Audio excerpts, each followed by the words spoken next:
Hey, it's Mike Moynihan here, and I felt inspired to make this video for you guys today to talk about something that's really important, which is handling objections, right? We all have to do it in our respective industries, but especially on sales calls. Um, there are two major things you need to do here. One is pre-frame the call, okay? So an example of this would be to um, within your calendar URL, within the, whether you're using Calendly, OneSub, whatever it is, include some language that you're going to be looking for a straight up yes or no on the call.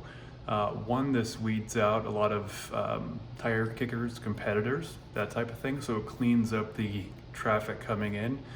But the second is handling that objection of, let me get back to you. Personally, like for the longest time, it was just burning me out because I couldn't figure out what was going on. I thought, man, am I choosing the wrong industry, being in the B2B space?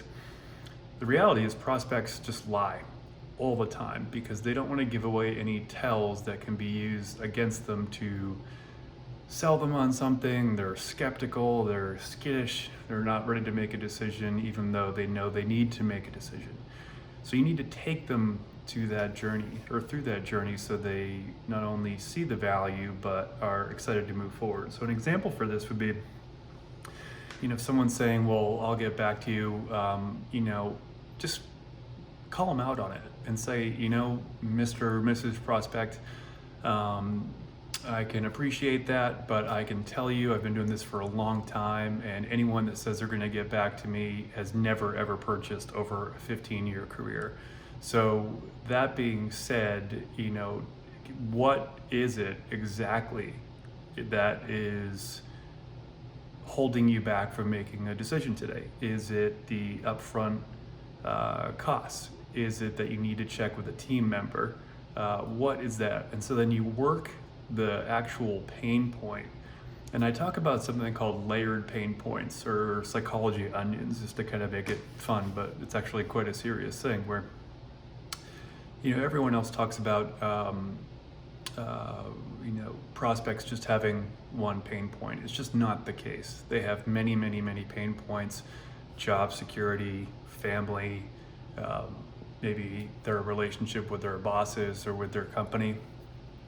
And so you want to make sure that you dial into the pain points or the layers of that onion that actually drive conversions. So a great way to do this is, one, pre-frame on the calendar page that you're, due to high call volume, you're going to be looking for a hard yes or no, assuming there's a good fit in the first place.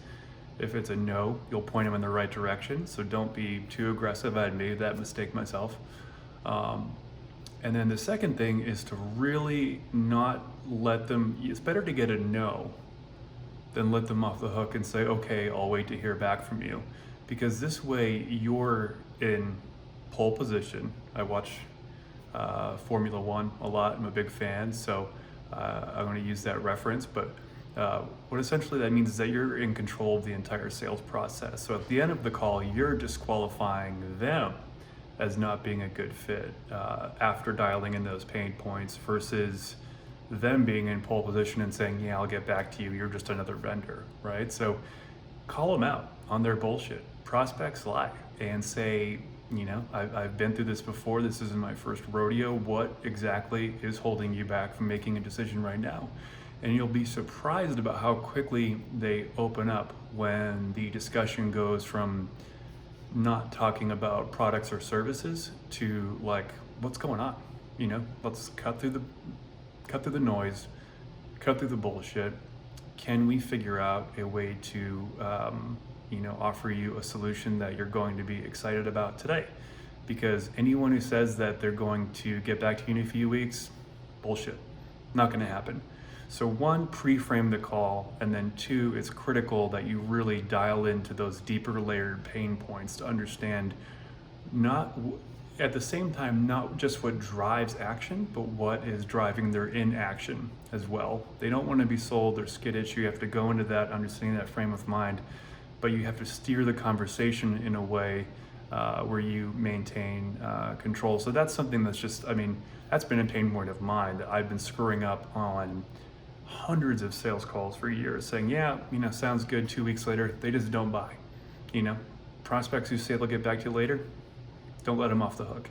It's better to get a hard no and move on to prospects that are more open to hearing about what you have to sell, than just, a death by 1,000 cuts.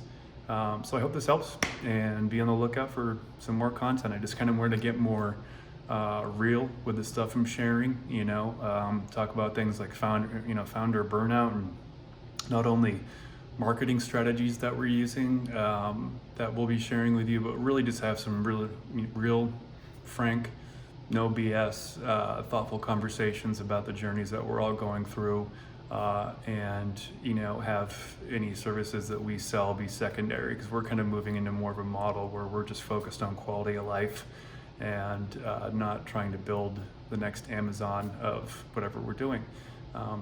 So again, keep that in mind. Preframe on the calendar. Don't let prospects off the hook. They're lying.